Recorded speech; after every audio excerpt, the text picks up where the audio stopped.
Hello બચ્ચો, આજ હું તમને ભણાવી ધોરણ 5નું ગુજરાતી, જેનું નામ છે તરંગ. ગુજરાતીમાં આપણે ચેપ્ટર ફર્સ્ટ જોઈશું, જે છે ચિત્ર વાર્તા ખાટી દ્રાક્ષ. અનુક્રમણિકામાં આપણે જોયું ચિત્ર વાર્તા ખાટી દ્રાક્ષ. ચિત્ર વાર્તા મીન્સ કે ચિત્ર આપીને વાર્તા બનાવેલી છે. તો આપણે જોઈએ આજે વાર્તા. પેલી જે ફર્સ્ટ ચેપ્ટર છે ચિત્ર વાર્તા. ત્યાં એક શિયાળ આપેલું છે. શિયાળ એટલે તમે લોકો સમજી ગયા હશો. શિયાળ એટલે ફોક્સ, ઇંગ્લિશમાં ફોક્સ કહેવાય, ગુજરાતીમાં શિયાળ. શિયાળની વાર્તા આમાં આપેલી છે, જે આપણે આજે એની વિશે જાણીશું. તો આપણે વાર્તા શરૂ કરીએ. એક જંગલ હતું, તેમાં ઘણા પ્રાણીઓ રહેતા હતા. એક જંગલ હતું, ત્યાં ઘણા બધા, જેમ કે બહુ જ બધા ત્યાં પ્રાણીઓ હતા. આ જંગલમાં એક શિયાળ પણ રહેતું હતું. તેને એક દિવસ ખૂબ ભૂખ લાગી. તે ખોરાકની શોધમાં ગામ તરફ આવી પહોંચ્યું. હવે આ જે જંગલ હતું તેમાં એક શિયાળ પણ રહેતો હતો, જેને બહુ જ ભૂખ લાગી હતી. તેથી તેને શું કર્યું, ખોરાકની શોધ માટે તે ગામ તરફ આવી પડ્યું, કારણ કે જંગલમાં હવે કાંઈ હતું નહીં. એટલા માટે તે હવે ગામ તરફ આવી પહોંચ્યું શોધ કરવા માટે, ભૂખ માટે, તેને ખાવા માટે.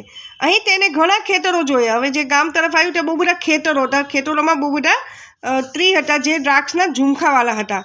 તો અહીં તેને ઘણા ખેતરો જોયા. તે ત્યાં એક દ્રાક્ષના ખેતર પાસે જઈ ઊભું રહ્યું. દ્રાક્ષના ઝુમખા જોઈ તેના મોંમાં પાણી આવવા લાગ્યું. હવે જે દ્રાક્ષનો એક ઝુમખો હતો જે ખેતરમાં, ત્યાં જઈને તે ઊભું રહ્યું અને એને દ્રાક્ષના ઝુમખા જોઈને તેના મોઢામાં પાણી આવવા લાગ્યું. તેને દ્રાક્ષ ખાવા માટે ઘણા કૂદકા માર્યા. હવે તેને દ્રાક્ષ બહુ જ ગમી ગઈ, એને એટલે મીન્સ કે એને ભૂખ લાગી હતી, એટલે દ્રાક્ષ ખાવા માટે એને બહુ કોશિશ કરી, એને ઘણા બધા કૂદકા માર્યા.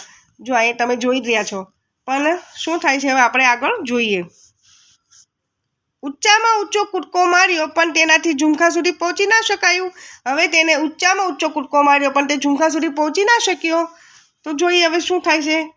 છેવટે કૂદકા મારીને તેના પગ અને ઊંચું જોઈને તેની ગરદન દુખવા લાગ્યા. છેવટે એને એટલા બધા કૂદકા માર્યા કે એના પગ દુખી ગયા. કૂદકા મારી અને ઊંચું જોઈને તેની ગરદન દુખી ગઈ અને તે અંતે થાકી ગયું. અને ત્યાંથી દ્રાક્ષ ખાધા વિના જતું રહ્યું. અને જતાં તે બબડ્યું, આ દ્રાક્ષ તો ખાટી છે, આવી ખાટી દ્રાક્ષ કોણ ખાય. હવે આમાં શું થયું કે એને ઘણા કોશિશ તો ઘણી કરી, પણ અંતે તેના પગ દુખી ગયા કૂદકા મારી, ઊંચું જોઈને તેની ડોક દુખી ગઈ. એટલે તે ટોપલો કોની પર ઢોળે છે, દોષનો ટોપલો, કે દ્રાક્ષ ખાટી છે, આને કોણ ખાય, એમ કરીને તે ત્યાંથી જતું રહે છે. પરંતુ હકીકતમાં તેને દ્રાક્ષ ખાવા ના મળી, તેથી તે દ્રાક્ષને દોષ આપવા લાગ્યો. આપણે જાણ્યું ને કે એને તો કોશિશ ઘણી કરી હતી, પણ એને દ્રાક્ષ ખાવા ત્યાં સુધી પહોંચી ના શક્યો. એટલે એ શું બોલતો ગયો કે દ્રાક્ષ તો ખાટી છે, મારે નથી ખાવી. એટલે દોષનો ટોપલો દ્રાક્ષ પર દોડતો ગયો કે દ્રાક્ષ મારે નથી ખાવી, ખાટી છે. જ્યારે તે પોતે પ્રયત્નો ઓછા કર્યા હતા તેને સમજાતું ના હતું.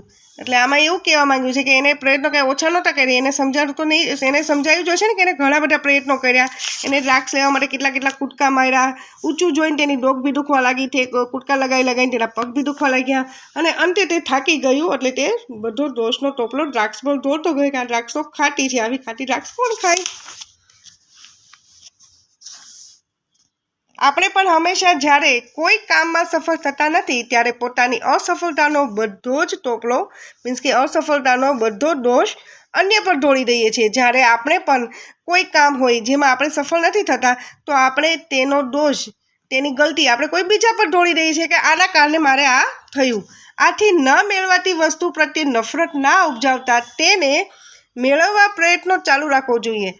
એટલે આમાં એવું કહેવા માંગ્યું છે કે આપણે કોઈ વસ્તુ પ્રત્યે નફરત ના કરવી જોઈએ. બદલામાં શું કરવું જોઈએ કે આપણે એને મેળવવા માટે પ્રયત્ન ચાલુ રાખવો જોઈએ. જેમ કે આપણે ડ્રોઈંગ કરતા હોય અને આપણાથી માનો ડ્રોઈંગ સારું ન થયું, તો આપણે આપણી બાજુમાં કોઈ ફ્રેન્ડ્સ બેઠું હોય, આપણે કે તે મારી પેન્સિલ લીધી, કાં તો તે આવું કર્યું એટલે મારે આ બગડ્યું. એવું ના કરવું જોઈએ. આપણે આપણી ભૂલ સુધારી અને એને ફરીવાર સારું બનાવવાની પ્રયત્નો ચાલુ રાખવા જોઈએ. હવે આપણે આજે આખો પાઠ સમજ્યા છીએ, ચિત્ર વાર્તા જે આપણે જોઈ, અને સાથે આપણે એ પાઠને પણ ભણી લીધું અને જોયું કે આમાં શિયાળની વિશે બધી જે વાત કરવામાં આવી હતી, જે આપણે આખું આ ચેપ્ટર જોયું પાઠ, એને એક નાની એવી 3-4 લીટીમાં કાવ્ય લખેલું છે, જે તમે આખે પાઠની સ્ટોરી આ 4 લીટીમાં તમને સમજાઈ જશે એવી કાવ્ય લખેલું છે. કાવ્ય. એક શિયાળને લાગી ભૂખ, ખોરાક શોધવા લાગ્યો ખૂબ. જય ચડ્યો ખેતરમાં એક, જોયા દ્રાક્ષના ઝુમખા અનેક, દ્રાક્ષ ખાવા દોડી ગયો, કૂટકા મારી થાકી ગયો, છીછી થૂથું કરતો જાય, દ્રાક્ષ ખાટી છે બોલતો જાય. હવે શું કર્યું તો આપણને ખબર જ છે, એને દ્રાક્ષ ખાવા માટે ઘણા કૂટકા લગાવ્યા પણ એના હાથે દ્રાક્ષ ન લાગી, એટલે એ ડોશનો ટોપલો દ્રાક્ષ પર ઢોળતો ગયો કે દ્રાક્ષ ખાટી છે, મારે નથી ખાવી, એવો બોલતો બોલતો દ્રાક્ષ ખાટી છે બોલતો બોલતો જાય. તો હેલો મિત્રો, તમને આ વાર્તામાં કાંઈ ન સમજાયું તો મને કોમેન્ટમાં જરૂર બતાવજો. અને હું આ સ્વાધ્યાયનો હવે આ જે સ્વાધ્યાયનો વિડીયો છે હું વિડીયો નંબર 2માં હું મૂકીશ. સ્વાધ્યાય 2 કરીને તમે લોકો જોજો અને સ્વાધ્યાયનો બીજો વિડીયો બનાવીશ. ચલો બાય.